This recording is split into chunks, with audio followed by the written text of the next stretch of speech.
Penampilan kreasi anak-anak TK, TPA Darul Hidayah dalam gelaran penutupan lomba dan sekaligus pembagian hadiah, dalam rangka memperingati Maulid Nabi Muhammad Sallallahu Alaihi Wasallam yang diperingati tanggal 12 Rabiul Awal 1445 Hijriah tahun 2023. Kegiatan ini telah berlangsung pada hari Kamis tanggal 28 September tahun 2023, berlokasi di halaman Masjid Darul Hidayah RW 01, Kelurahan Talang Jambe, Kota Palembang, dan penutupan pada hari Sabtu tanggal 30 September tahun 2023.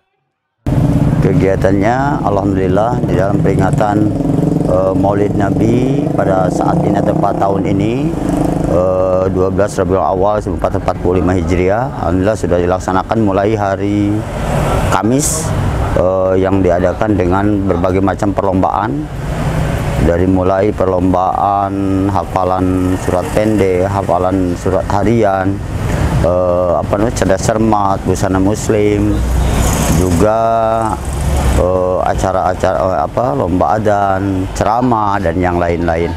Dan insya Allah pada malam hari ini akan pembagian hadiah dan sekaligus untuk menampilkan juara-juara, dan sekaligus juga ada penampilan festival kreasi dari anak-anak TK TPA Darul Hidayah yang insya Allah akan ditampilkan pada malam hari ini, dan menampilkan anak-anak yang mendapatkan juara-juara di perlombaan.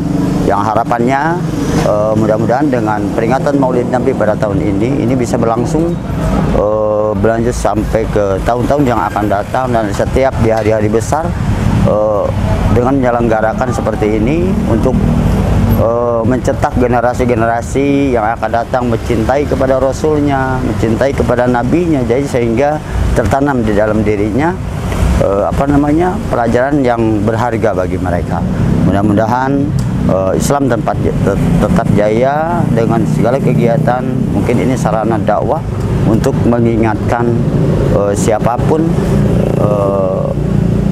di dalam merayakan peringatan Maulid Nabi dengan berbagai macam hal, dan ini salah satu yang kami harapkan ini menjadi awal momentum untuk lebih mencintai Nabi besar Muhammad SAW di hari-hari berikutnya. Reporter Al-Hadi Farid, Palembang Express.